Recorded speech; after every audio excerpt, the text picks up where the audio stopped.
And welcome, ball boys and girls. It's that time, it's that place, it's that day. It's Canada in the World Cup. We just had our first game. And you know what? I think we have some thoughts about it. So let's just jump right into it. You've already heard the intro. You know what it's about. Welcome to the FC13 podcast. I'm your host, Andre, joined by other lovely host here, Michael. How's it going? How's it going? Good, good. And we're missing the Scottish lad, Scottish boy, we should say. Unfortunately, timing wise, I was way too drunk last night to do a reaction. Michael was busy trying to catch up on the game, and Paul didn't want to do it by himself, which is fair. That's fair. Yeah, I mean, it'd be kind of weird sitting there talking to yourself, hoping to get other people's point of views, but you just getting yourself. And yeah, but unfortunately, I had to wait a little bit longer than everyone else to watch the game. But I stayed away from the score. I had no idea what the score was when I finally did watch it. And holy shit, I was not expecting that fucking game. I was honestly deep down, I was thinking 2-0, 3-0 Belgium, them controlling the game. But that was not the case. That was far from the case. You see this smile? We lost and I'm smiling. That shouldn't be a thing. But here it is. Like, holy crap, what a game of Canada. Cannot be more proud of the boys after last night's performance. I'm absolutely livid in so many ways, but you are so correct in that watching that game, it just didn't see like this was the game we kind of thought, or at least, and I won't speak for everybody. We're gonna go in and get absolutely hammered and just get absolutely annihilated and just blown right out of the water. But holy fuck, the constant pressing, the constant pressure, the quality of the line, the how everyone was talking, like it was just all in all, like what an absolute outstanding performance from the Mm. guys, and gives me so much more faith despite how this result went. I already felt good going into Croatia, but this is a different story now. Like other going into Croatia, I expected, you know what, we could do this. It's not just ifs and buts. It's like we can, but now after seeing how we played against Belgium, expectations have been risen, and it's silly to say that we have expectations of this team when coming out of group was such a maybe a stretch for some people. But I'm sorry, the way we played, we were top class. We had one of the best performances I have ever seen us play, and it was amazing. It was, and that's crazy to say after a loss. The goal that Belgium let in, we can talk about that. We'll start with that. We'll start with the lows and we'll end with a high. And so we'll start with Belgium's goal. Yeah, It was yeah. a good goal. It was. I don't think it was much Kamal Miller could do on that. Kamal Miller had a great game. I mean, I love my boy. I love Kamal. He couldn't do much on that one. I think Borean maybe could have got some fingers to it, but at the same time, it was a beautiful placed ball. It was a perfect time to perfectly striked, precision, powers, timing. It was a good goal from Belgium, and it's unfortunate because anytime you land a goal right before the end of the half, you just feel the life gets sucked right out of you. Hmm. I And mean, it they was did it, better at but least the beginning than the or like the end of that first half instead of the beginning of the next one. 100%, 100%. But and even I mean Kevin De Bruyne got man of the match, and he even said after the game like I don't know why I got this. Maybe it's because of my name. Yeah, I think Victoria too for that goal, takes a little bit of the blame because he wasn't positioned the way maybe he should. And it was such a beautiful goal. De Bruyne had very little to do in this game. But But he that did make that goal, goal. He did make the well, goal, yeah. he did kind of help that facilitate, but that was such a lucky bounce and first strike. Now, there's a lot of skill. I'm going to say like it was, yes, you're right, a great goal, and we could have stopped it, but it was the freak goal. It was Hmm. the one-off freak goal, because I mean, just looking at simply how the stats lined up, 9 to 22 shots. Yeah, the shots on target were a little bit different, but we spent so much in their half Oh yeah, that it was even possible to do that, to yeah. get 22 shots off. And you And if see, just sorry to cut you off, but just to go back to De Bruyne's performance in the game, like people, if you don't know who Kevin De Bruyne is, maybe you're more new to Canada soccer and soccer in general because you're following Canada. Kevin De Bruyne is considered one of, if not the best player in the Premier League. And for Canada to silence him basically all game is very impressive. Now there was Mhm. moments De Bruyne tried to put the ball through, and there was times I thought he made the wrong pass. If he put the other player in, opposed to going for the other one, I think Belgium could have got more opportunities on goal, but they didn't. And I think you look at that one goal they scored. It was just one of those. It was one of those goals you can't do much about it. And again, I think Belgium, if decision making was a little bit more On their side, they would have had maybe more opportunities, but overall, Canada did a great job shutting down their star players. Like even Hazard, Hazard had a Yeah. very hard time getting into the box. Well, De Bruyne, like, is a powerhouse and a playmaker. Like, it's just how Yeah, he is. yeah, So shutting him down the way we did was what we knew we had to do, but we just thought, okay, it's not impossible. We've seen it hmm tons of times. It's happened, but we just didn't think our squad had that capability. So it was just kind of the thought of us being able to do that, reining in Hazard, kind of getting our guys in the box, being able to make those plays uninterrupted, being able to win back the ball uninterrupted. hmm I mean, moving on to kind of like the next shitty thing, we got to talk about the penalty miss. But yep, you're going against Courtois. yep, This is not a pushover keeper. We've already seen a penalty save in Mexico against Lewandowski. yep, yep, So, like, this isn't something, yes, it's a crapshoot when it comes to penalties. Most of the times you're almost guaranteed a goal, but those are good keepers. This is at the yep. world stage. And I understand that there are so many people who take penalties, but I think, it's a combination of both A, the nerves, and B, I think it was only the wrong choice simply because Courtois is going to be familiar with Davies' game. It's not even that he's familiar with it. It's just you have potentially the best goalie in the world between the pipes for Belgium, and you have someone taking the shot who's not known for scoring. Davies has his moments. Davies is a great player. I don't know why Junior Hoylet, Steven Vittoria, who takes pens for his team in Portugal, Chavez, Yep. Chavez, whatever. You know me, I don't pronounce shit. And then you also have Jonathan David overall. Like, I don't understand. Like, if this was any other regular goalie, like nobody was crying when Alfonso Davies took the pen against Honduras. Nobody cared. But when Yeah. you have the best goalie in the world, you gotta put a goal scorer there. I understand Davies took the ball. He's the name of the franchise. He's the face of the franchise country. Um, he's the guy you want to see. You know what? If he scores the first goal for Canada at the World Cup, people won't bat an eye. I Yeah. understood Yeah. why he took the ball. It just wasn't the right decision. I do think, in my opinion, that it was a big part of being able to know who he is, because if you want to look at Eustachio, it's very difficult to watch them play. Courtois is not going to take the time to do that. He's not going to go deep diving into him. He's not going to do it for Hutchinson. He's not going to do it for Victoria. He's not going to do it for Hoylet. But David and Davies, he's going to do it. He's going to know that's your job, is to do the research on these players and knowing what they're going to do and knowing how they're going to react. And I understand giving him, not even as the franchise, but just as a pressure situation, playing in the Yeah, Champions League final.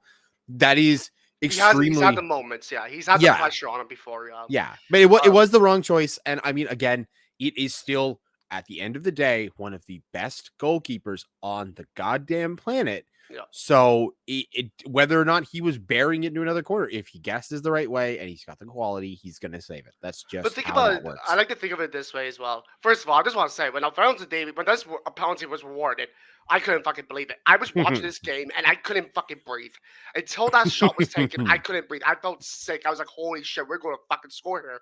And then I heard Davies have the ball under his hand, and I'm like, but it's okay. It's Davies. I trust in him. Um, just now I forgot where I was going with that. What was the last thing you said? It's still the best at the end of the day. It's still the best Yes, goalkeeper. the best goalie in the world. I don't. I think I holy shit. I'm still just sucked up on that pen. um, I do agree with you. I think Davies was a good player when you consider the pressure he's been under. I mean, Davies, he is one of the best left backs in the world, left wings in the world. But unfortunately, he's not known for that. And unfortunately, Couture made the save, and Yeah. you can't take credit from a guy at work was like Belgium's going to win this game because of Couture, and he couldn't be more right on that pen save. Fucking that's what's shitty about it, is because that is 100% accurate. There is still the elephant in the room with that Delaria, referee. The fact that we should have had potentially when 2 additional penalties. See, I missed With the second one, but I know the first one with Lorea going down in the box. So let me give you my thoughts on that, and then you can tell me the second one. Richie Lorea's pen, to me, it was a soft pen. By soft, I mean, was it a penalty? Technically, yeah, it should have been, but I understood why it was let go. When as a player, when Lorea does this a lot in the box. You're a Toronto fan, you know this. He gets into the Mhm. box, and he's not necessarily always looking for the pass or the shot. He's potentially looking for who's going to take him down. Yep. And when you're looking for that, you put your body and your feet into situations which will draw pens. Now, that's what Larea did, and it worked. But the problem is when you're looking for it, it gives a ref kind of an argument saying no. Now that's just my take on it. I know a lot of people disagree. I know a lot of people think when the foot goes because he stood on Larea's foot, which brought Larea down. Mhm. And I agree. That's why I say it's a soft pen. It was a penalty, could have been given, but I 100% understand why it was not given.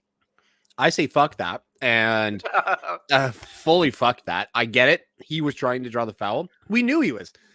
We all knew it. He went down. We knew exactly what was up. Yep. But by the letter of the law, that's the thing.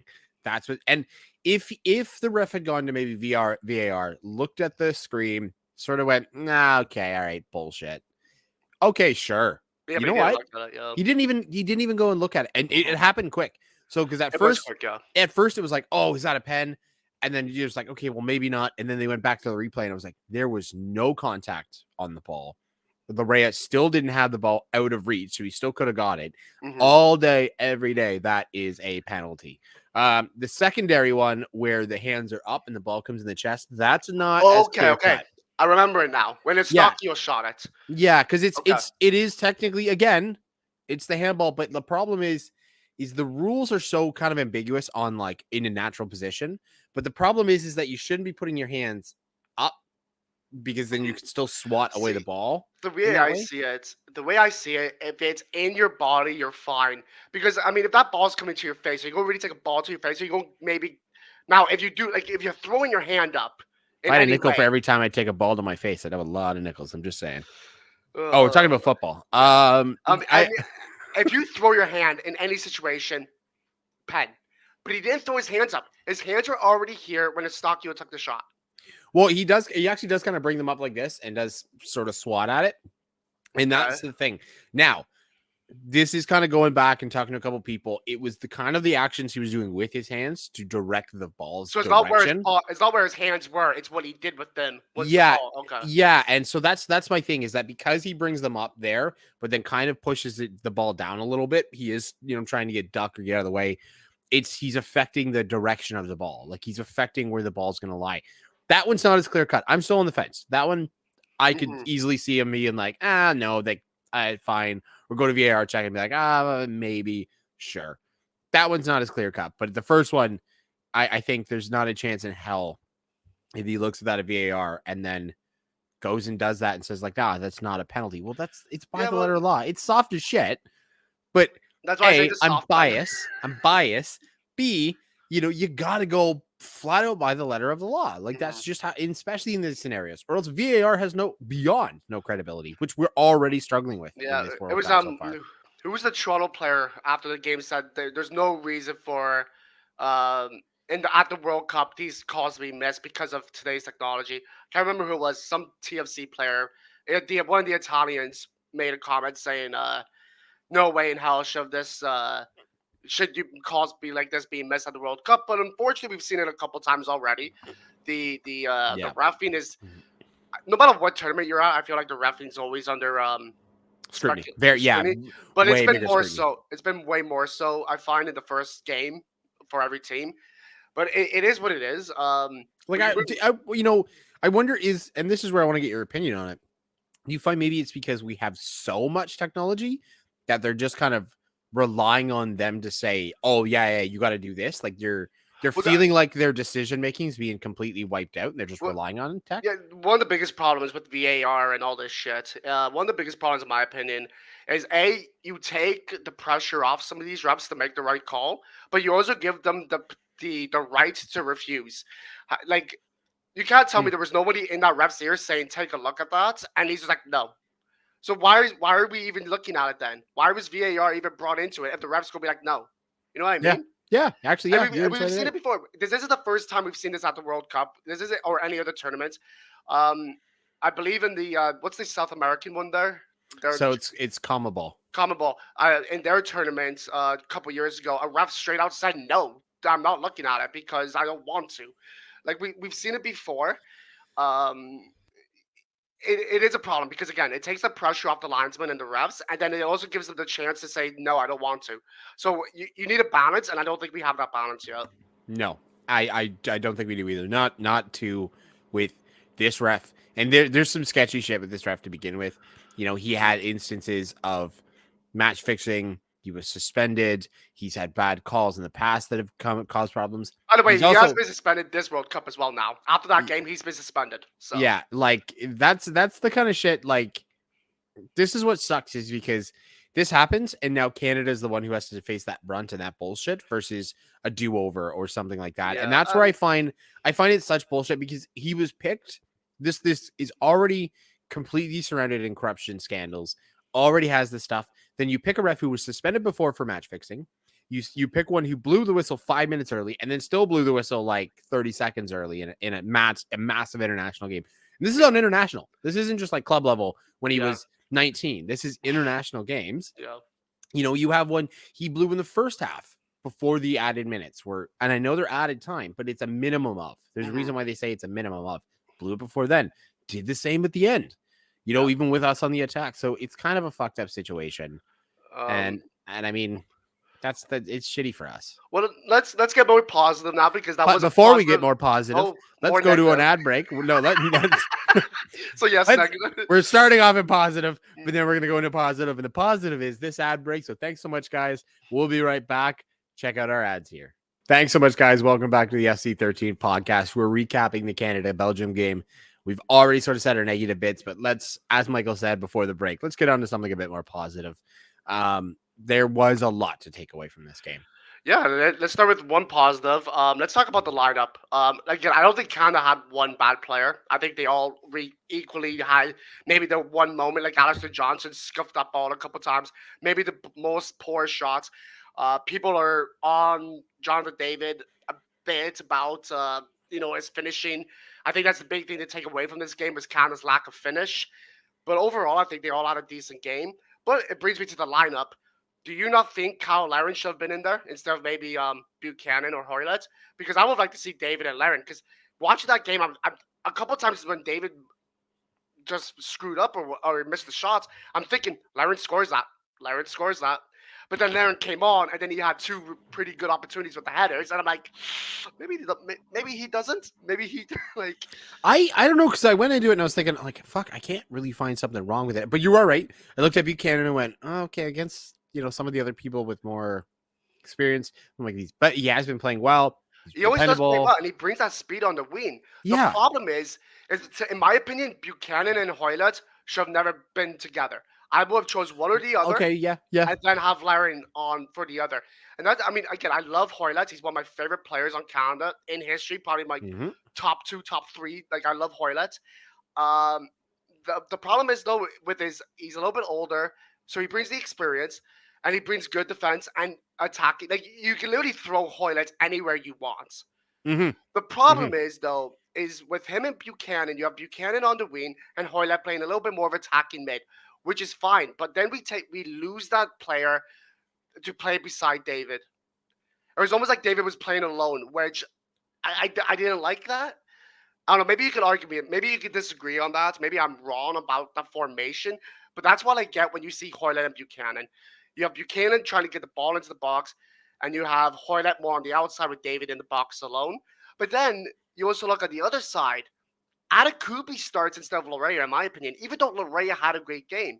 I'm not bashing him. And same for Buchanan, same for Hoylett. I'm not criticizing them starting. I just think there maybe could have been better options. Oh well, so much for that negative going to positive. It's God, not what the positive. fuck? I'm No, loving everyone. I'm genuinely kind of somewhat on the page. I think Larea has to start. I think his whole thing of roughing up, pissing off the opponents, and getting a bit physical is what we want to play.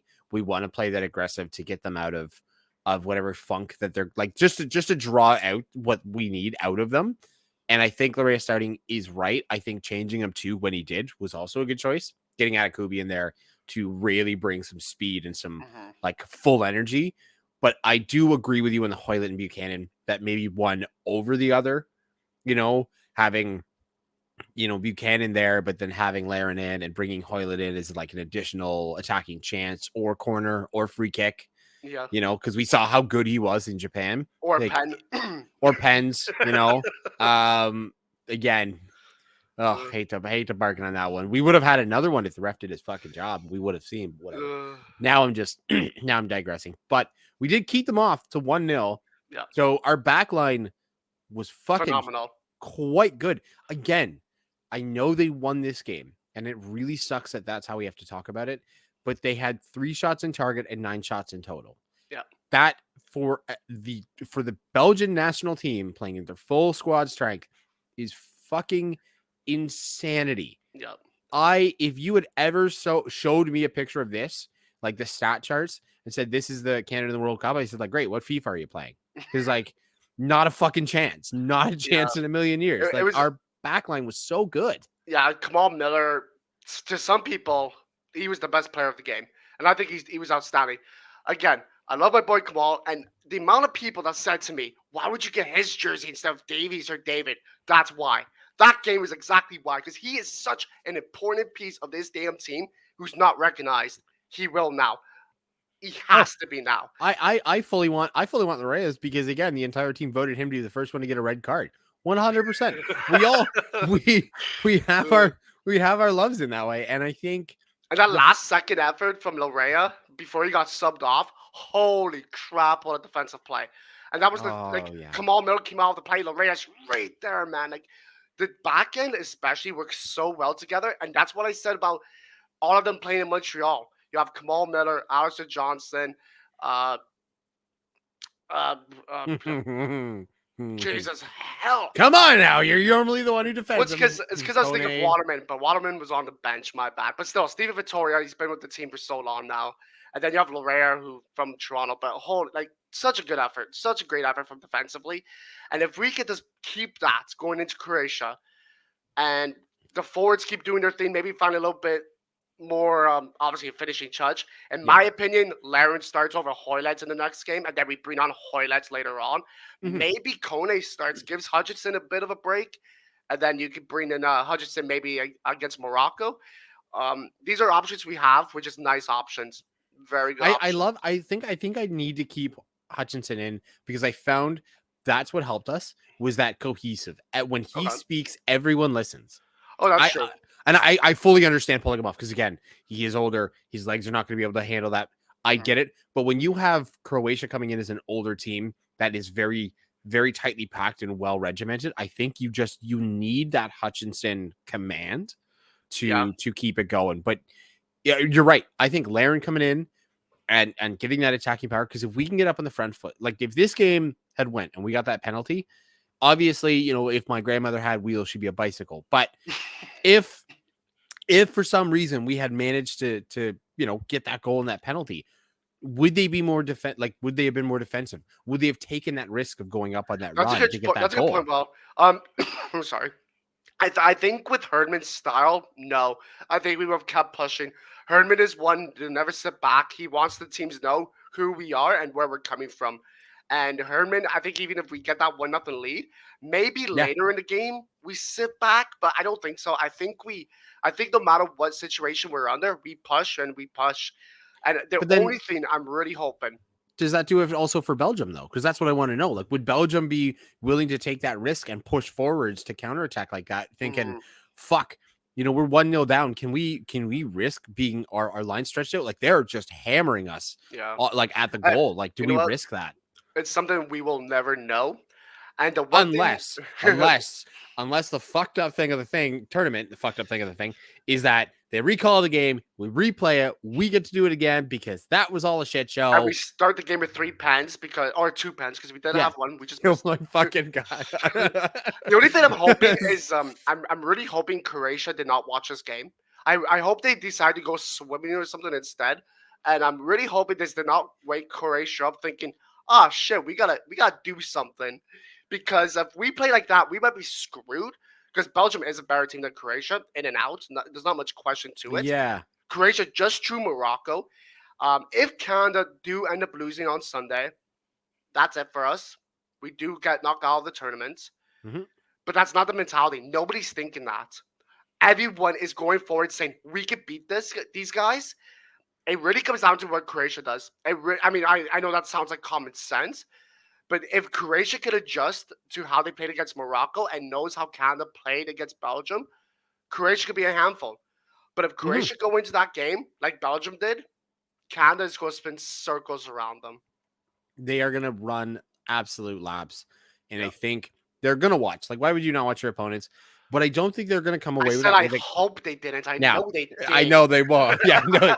Now, I also too wish that they had food poisoning too, coming starting tomorrow. But again, if my grandmother had wheels, it's also a scenario I find, at least in this regard, I don't think they can even really come up with a strategy, because Belgium got away with that lucky goal from just that one set of plays. But beyond that, even going into the second half, there were a couple dicey spots, but it was just a non fucking stop Mhm. battering of just hammering their net and hammering their net. And I think it was just the overwhelming requirement. Like, it's just something that I think is so hard for a team to do, because you Yeah. go into it, and as Mike Tyson always said, everyone's got a plan until you get punched in the face. I think that's a scenario, is that once that pressure kicks up and we're Mhm. going against legs that are much older than ours, it's something I think they might have a lot of difficulty with. Mhm. Do we stick with that formation? Do we stick with that plan? We don't know. Herdman's kind of been a mastermind of this. I think Herman he's not afraid to make changes. Like we saw him putting in Larea over Atakubi, even though Atakubi played almost I think every qualifier where Larea did miss some. Um, I think Herman makes adjustments. I think he knows we need maybe a little bit more of a finishing touch, and maybe we put out the same lineup, and maybe we just make earlier changes. Who knows? Because we didn't play a good game. I don't think anyone's complaining if this same 11 take the field on Sunday. No, No. no, not at all. Not at all based on that performance. And I think it's something we'll have to see. And I think we're all really excited for it. Mhm. Not, I think, I know we're all really excited for it. The mood will be very somber if things don't go our way. But remember, a lot of us are going into this just thinking one goal is all we need to beat our performance in the last World Cup. One quick question to finish it off. Canada scores on Sunday. Who is it? Okay, we'll do it a two-parter. Who is it, and who Who do is we want? Okay. Yep. Okay, who is it? I genuinely think it's going to be like a weird, scrappy, ball bounces, and it's going to be like Steven Victoria Okay. or Eustachio. Like, it bounces, and just someone's there to kind of catch it. That's So what an I own think. goal. An own goal. Or even fucking an own goal is actually great. I don't care. Like, works for me. Yep. Like, Yep. that's fine with me too. What about you? I'm gonna go with a 72nd minute, 1-0 to make the game 1-0. Liam Miller, Of course you are. Kamal's brother. Of course you are. I mean, of course I am. I have the other Miller on my jersey. This is Kamal. The other one's Liam. We're going with Mm-hmm. Liam Miller. Of course you are. So who do you? Seeing that being said, who do you want to have the I'm goal? never not gonna say Hatiba Hutchinson. Yeah. Okay. Never, Good. never, never. Yeah. Hutchinson, it will make me cry to my bones. You know. I think for the sanctity and safety of football, like, you know what, they should have just put him in the pens anyways. Even if he's like, I don't want to do it, That Herman should that have been like, crossed my yo, mind. That fuck you, crossed my get mind. in there. That crossed my mind. I'm like, Hutchinson's going to step up. But then I also thought he's not that type of player. He's not going to take that from someone. He's not, He's but it's just not. like the rest of Canada wants this. Yeah. Get your ass on that fucking dot and Mhm. take this shot. You need to be the one to It's bury not this. for you. It's for the country. It's yeah, do it for the fucking. You got to remember that's for all of us. All of us can just be like, well, World Cup's good. I can go home now.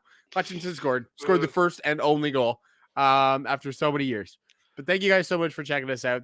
Thanks for kind of tuning into our late and last minute sort of recap of the first game or reaction video and podcast. Make sure to be checking us out on TikTok and YouTube, where you're going to see a lot of this stuff and a lot of different World Cup content coming up. You'll see either some sad boys or some very happy boys. It'll all depend on how the turns table. But make sure to follow us on FC13 Podcast on all of those, as well as wherever you get your podcast. Make sure to hit the subscribe and notify button so you never miss an episode. Michael, where do we find you? Call me Michael on Twitter. And you can find me at the Andre McRae. Remember, guys, listening to the FC13 podcast is a lot like watching football through a microwave. LA.